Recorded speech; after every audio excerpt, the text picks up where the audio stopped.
Welcome, welcome, welcome. This is the John Hollywood Show. If this is your first time joining me, welcome. I'm happy to have you here. If you're coming back to join me again, welcome back. Today, my guest is Carlin.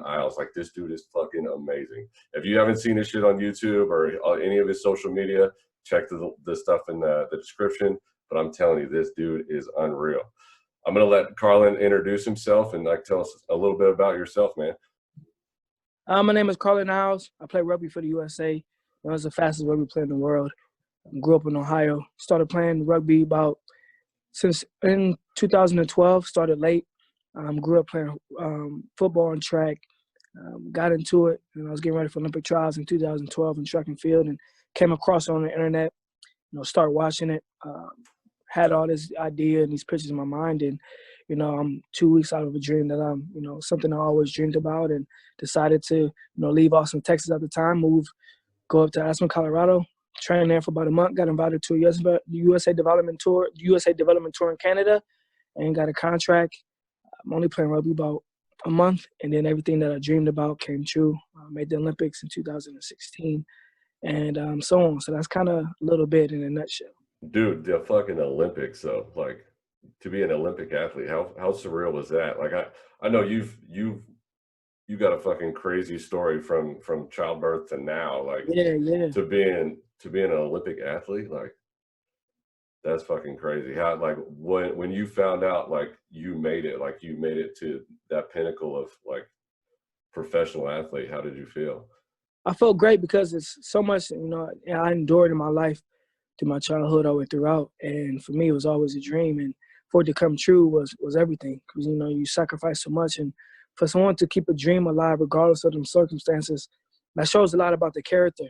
And because you can get deterred, and you can get your pathway altered, and if you let it, but I didn't. I kept moving. I kept steering on the right way, and for it to finally click, for it to happen, and then almost like for it to happen was everything. And then going to another Olympics, because I qualified in rugby again, and trying to do two sports in track and field as well.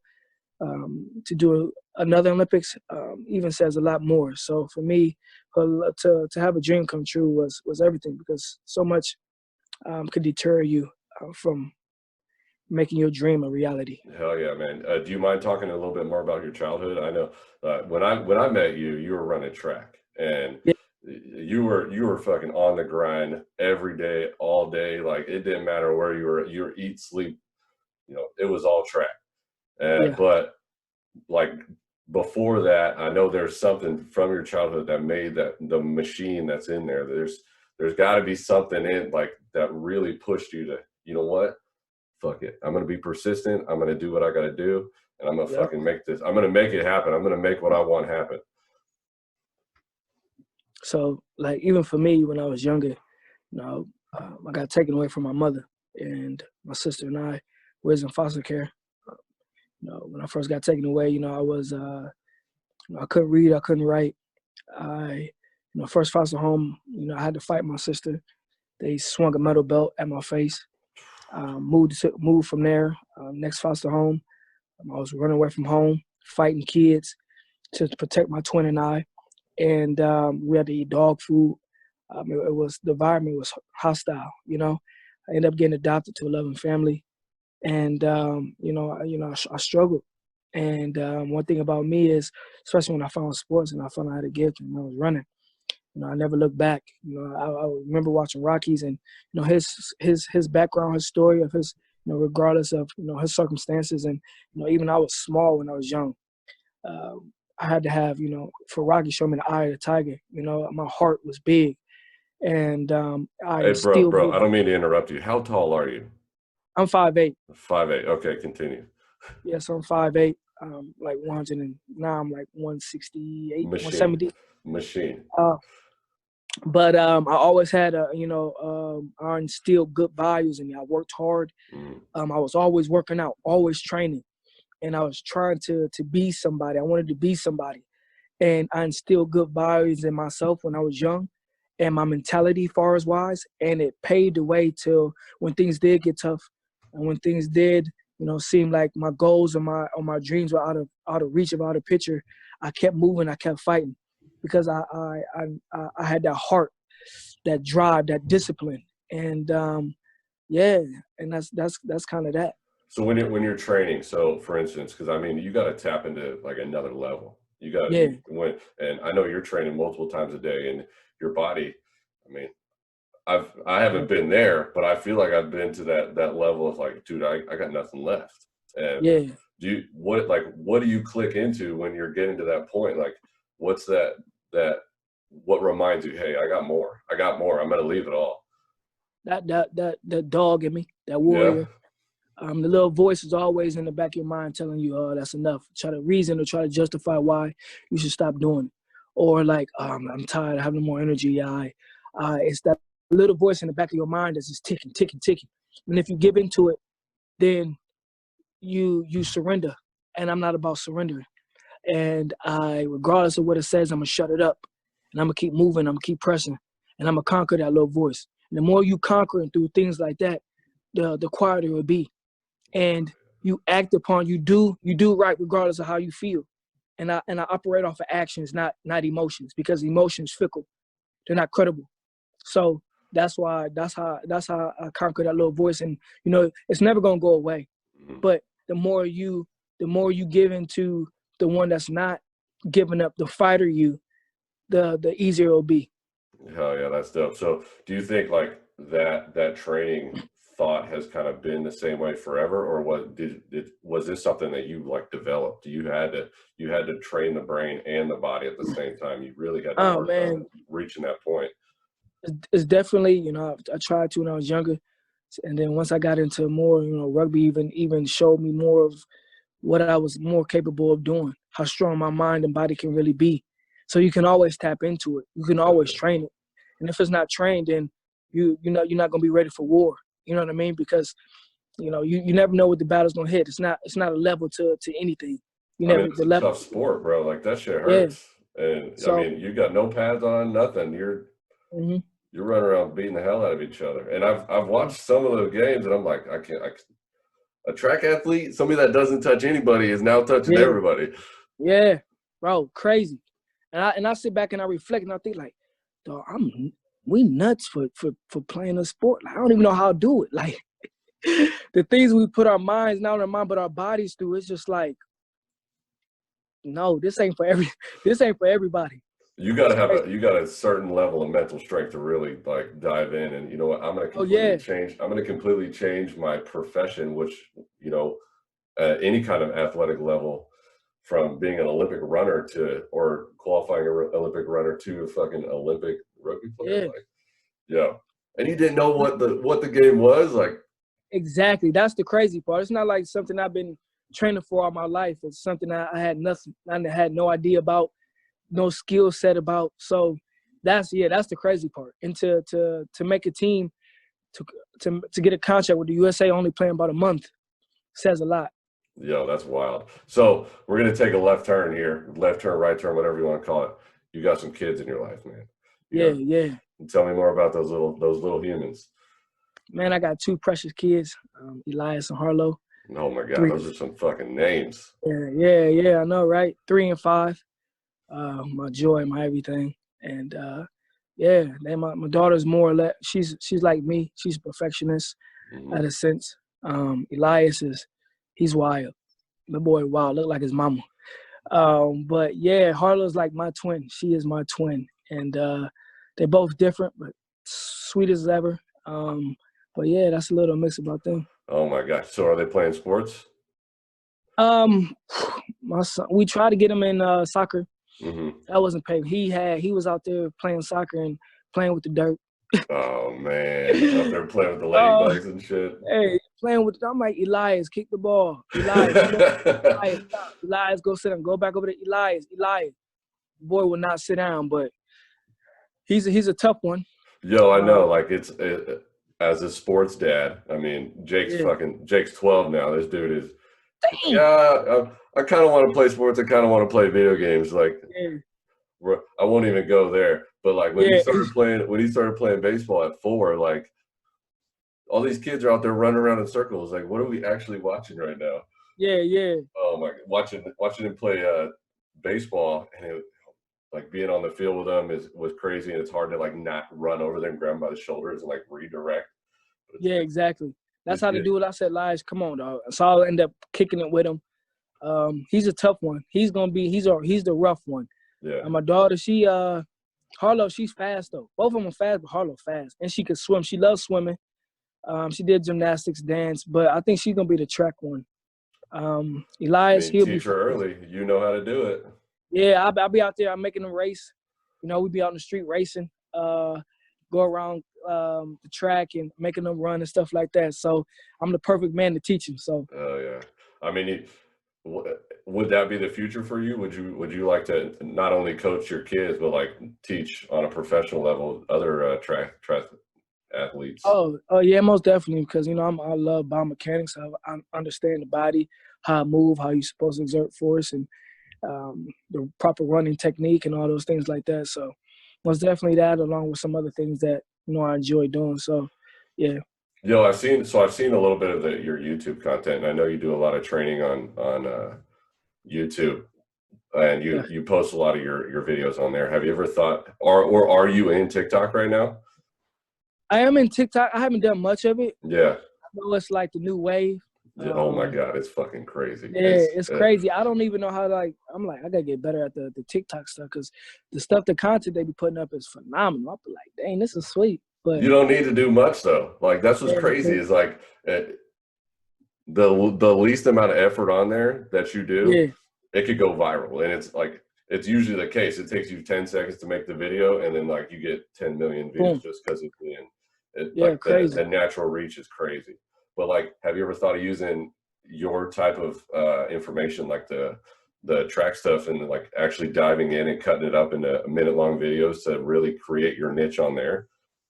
No, actually, that's a good idea. So thank you.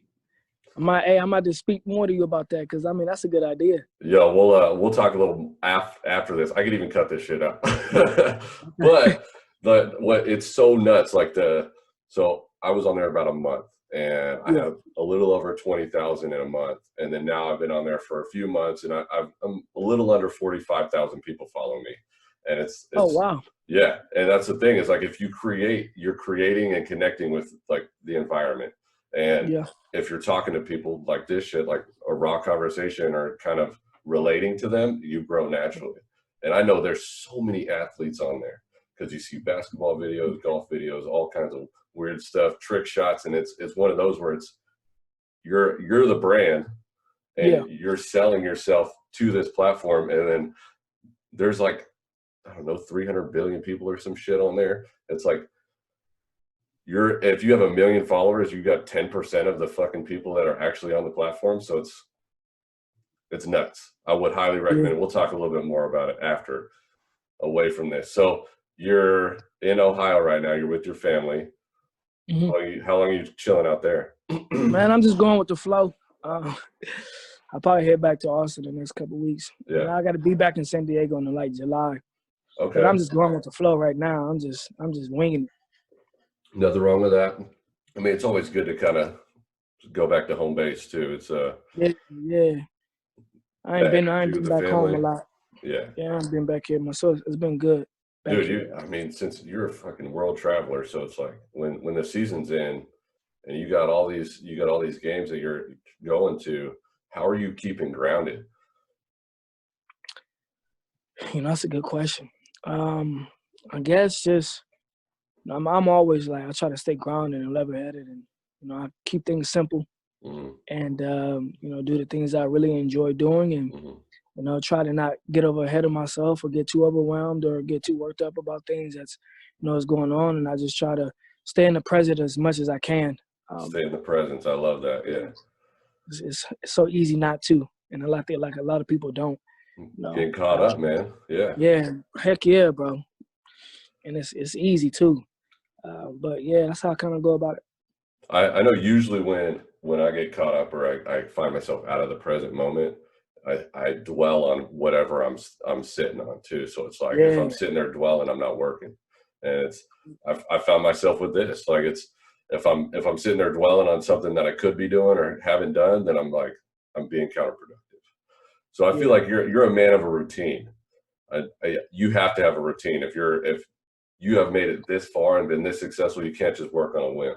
So what's typically like part of your daily routine or morning routine? My daily routine, get up, I do mobility, and I work out. I work out probably about 3 to 4 times a day. Fuck. And and it's brutal. It's long too. So, I always focus on, not the feeling, but the objective of what I'm doing and why I'm getting up. So regardless of how I feel, I'm acting upon it. And, I do my mobility, and then I go, to the weight room. I go to the field track, go back to the weight room, go back to the field again. And then you're doing your mobility, stretching, things like that. So I'm at least like 3 to 4, maybe 5 times a day. And it's tedious work. It's things that sometimes it's like, man, this is going to take long. It's going to be, little stuff. But those stuff is what adds up and makes the picture even much what it is, Mm-hmm. But yeah, it's and then trying to balance, not doing too much sometimes, and then, just trying to make sure that you when it's over, you're not thinking about it, So that's why I just like, I do the best I can. So I'm not dwelling like, dang, I should have did this today, or I should have did more of that. And then enjoying things like if I like to watch movies or I'm just laughing or whatever that, it takes my mind off away from work too. Cause you can't work 24/7, but you gotta learn how to manage. And I think a lot of people don't know how to manage things. And if you don't know how to manage things, then you'll start slipping and losing things. And then you're trying to play, you gain something, and now you're trying to catch up the rest of everything else. So it's about managing. Yeah, one of the, like, this is completely off topic, but one of the funniest things that I remembered about you was like, you're a fucking dancer. This dude dances all the time. Oh yeah, you're always fucking moving. Yeah, see, that's what I'm saying. Like you are always fucking moving, always, or singing. Like, yeah, that's right, dog. How many R&B CDs have you put out now? Hey, get me started. You get me started. No, please keep going. Dude, that, like, I remember being downtown with you one time, and it was like, I know you don't drink, so you're there for the music and the fucking vibe, and it's just so funny. Like every time you look over, it didn't matter. You're getting it, and fuck. Getting it, dog. Getting it, bro. Hey, still the same way. I'm dancing. I'm singing everywhere. I was in the gym yesterday dancing and singing, dog. Everywhere I'm just moving. I could be in a grocery store. I'm just, singing along. They looking at me like, who is this cat? What is he doing? But yeah, dog. Ain't nothing wrong. There's nothing wrong with that. Yeah. I can see you being like that on the field too, because I know I've seen some of your clips. And I'm like, this dude is the same exact way. Same exact way. Even on the field, bro. I'm on the warm-up, dog. I'm singing. They got videos of me. I'm dancing, singing. Dog, I'm just in my zone, like, all the time, bro. Man, that's you find your way to connect, and I fucking love it. Your energy, like, I'm telling you, it's got to be the reason why you're where you are now, because like your energy is infectious. I mean, okay, this is gonna set no fucking homo right now, but you just started smiling and shit, and I know that there's going to be people watching this and like, dude, that dude's got a great fucking smile. Hey. See what I'm saying? So it's like that energy, and you fucking, it bleeds out of you, and it's so fucking dope. But so like outside of sports, what else you got going on? You working in real estate? You got restaurants? What do you got? I got a little seafood restaurant in San Diego. Oh, really? I got that. Yeah, called Blue Water. Right by the beach on the pier. Nice. Trying to get this other little restaurant in Ohio. Trying to do that. Besides that, just trying to, make stuff pop. I feel like a man at your level's got to have a brand. When's the brand coming out? That's what I'm saying, bro. I'm trying to work on that as we speak. Trying to get this app going out as far as like speed training stuff. So it's just speed, fitness, lifting, and all this other stuff, and get the C-Fly brand going on. Hell yeah, that's fucking dope. Yeah. I can't wait to see that shit. What about you? Hey, I ain't gonna lie, man. I enjoy this interview. I think you good. Like John, I knew, like, the police stuff and all the other stuff, but dog, you got a niche for talking, bro. That's what I'm saying, bro. Yeah, like it's easy for real. I've got interviewed with a lot of people. but it's easier. Like you're so easy. One, easy to talk to. Two, you got the voice. Three, it's like I'm seeing. I'm like, damn, John is really, John is really good at this. You know what I mean? Hey, bro, mad love for real. That's like, oh my god, dude, that's fucking. I'm very impressed. Hey, appreciate that. You blew my mind, bro. I didn't know what to expect. You blew my mind. Hey, I ain't gonna lie. This is literally like right, and this is.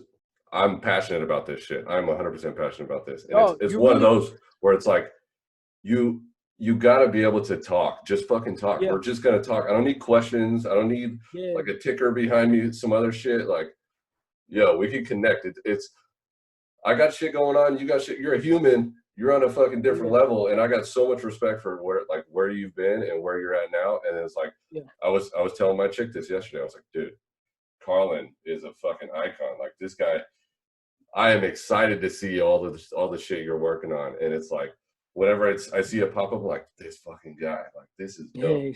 So I appreciate the fuck out of that compliment, and it's like everybody's told me for so long, hey man, you got to sell your voice, you got to sell your voice, you got to sell your voice. Well, this is how I'm doing it. What's up, people? You're doing it. You good at the communication, dog. You really good, bro. Your voice, everything, it fits you. It's like this is home. Like this is where you need to be. Like. No lie, bro. I'm like, damn, John is, bro. He should have been doing this shit. Hey, I've been working. I've been a cop for like a little over a year, but I've been in the field for about 10 years. So like, active communication is key, and I feel like I could give a lot of that energy back to that. I could give that, but it's like if I'm unable to communicate, especially in this setting, then we're going to sit here quiet. You want to fucking look at me? I don't think you're here to look at me. I'm here to talk to you, and we're going to fucking chat. And it's like, I know you don't drink, so it's like I can't sit in a room and have a drink with you. So like, what is the most natural form of communication? Just sitting here talking. Oh, you know it'd be good too, bro. Like I love all the, like you do athletes, you do all this stuff, and you know you just casual talking. Even because you're a police officer too, you get a form of, how a lot of people, because of how, some cops are, being portrayed, like get into a voice of the head of, the things that even you guys deal with that people don't understand on a day-to-day basis. Yeah.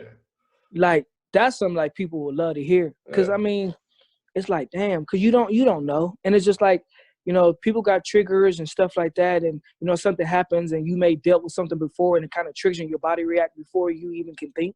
You know what I'm saying? And it's just like, everybody got respect for cops anyways. But like even the mental, even the mental part, because it's like even in sports, there's always a mental part. And that's the biggest thing. And whatever job you do is the mental part that's like, I was going to set you apart from everybody else. You know what I mean? That's regardless of the skill set you have, because to be great, the mindset, the will, the things that you got to endure, understand even with the voices and the mind and yourself and the fears, even fears. Like, how do you conquer that? Oh yeah. We're going to talk more of that off the mic too. So like, we'll definitely dive more into that shit. And it's one of those, at this shit, bro. It's crazy. The amount of things that people deal with, especially in my line of work, where I kind of got to be an asshole to these new guys that I'm working with. I have to be. I don't have an option, because it's like, if you mess up, then the amount of liability that falls back on me and the unit. Like, but if in training I could train you to do it properly, and when you mess up, I'm going to make you remember it, because you're going to feel like an idiot after you do it. So it's like, hey, if I figure out a way to carve it in there, you're gonna fucking remember this shit, dude. And I've been training for, I don't know, 4 years now. So it's like, you're gonna learn it, and if you don't want to learn it, then you're gonna leave. And that's, it's crazy, because like some of our guys that we big on the mental part, and then trying to get like, once we in these training sessions, you got guys fucking up and messing up, and it's like we can't have those type of things, because when it's time to play, we can't afford those mess ups, those fuckers, because that's gonna cost us a gold medal. You know what I mean? So how do you get people to take it serious, or they messing up like, hey, dog, that's what's unacceptable. You know better. You know what I mean? So I mean that's kind of sweet because we deal with the same thing that you kind of deal with in the field. It's one of those things that's universal. It's like Yeah. that. If you sit there and think about the second that you could mess up, you're probably Yeah. gonna fuck it up. But if you Yep. train yourself not to mess it up, then you're not gonna fuck it up. And if you do, you can come back from it because you've been training on it the whole time. Like, stop fucking worrying about that shit and just do it. You already know what you're doing. Just fucking do it, man. It's like train to be a professional, and then once you're pro, become better. It's like facts, bro. Because we got in instances where we sit down and we have a group like after each game. Okay, what happened? You know, and people voice, yeah, I messed up, or it took me out of my zone, or I'm worried about this and worried about that. And you know, we always, you know, we got military guys who come in, SEAL guys that come in, and they try to, you know, better our mental, or you know, when we're training, they're telling this, and we're reporting back, and it's kind of stuff, the same stuff that you're doing. Yeah. And that's so key, and it's changed our relationship. It changed our whole atmosphere as a team, and made us a lot stronger and better. This shit, Extreme Ownership. If you haven't read it, if you haven't listened to it, listen to it. It's got to be in your fucking mind. The stuff that's in there, the content that's in there, as a good leader, you have to own it. If the team messes up, it's the guy that's in front's fault. You got to own it. And it's like, if you want to be part of the best team, then you want to motivate the people around you, even if you're not the leader, to fucking run the show. Like, if you haven't listened to Extreme Ownership, listen to it. I'm going to leave the information in the bio, but like, this book it's so fucking good. So, one random thing about Carlin Isles. Anything, first thing that comes to your head, one random thing about Carlin Isles. Random. Don't overthink it. Is it on everything? Dang. Put you on the spot. That's why I love this shit. Yeah, though, you definitely put me on the spot. Dang, random. I don't know. If you had to walk to the kitchen right now, what's the weirdest thing that people would be like, "What the fuck? He's eating that?" He's eating it. See, I'm a simple dude, so everything's super clean. Nah, not even that.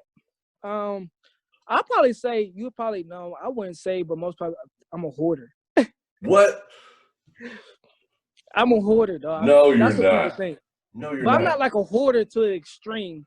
But like, I never like really throw stuff away, because I'm always in the back of my mind like, I may use this again. Okay. Or I have like a million pairs of shoes, a million pairs of clothes, or like I keep like all the information that I have, or a bunch of mail. I don't know, dog. Why do you have a bunch of mail? Like, you're gonna read it later? I don't even read it. I just got a bunch of mail, dog, because I'm like, what if I need it or something? I don't know, weird shit, bro. That's so fucking random. I got a bunch of gadgets, like not like sexual gadgets. I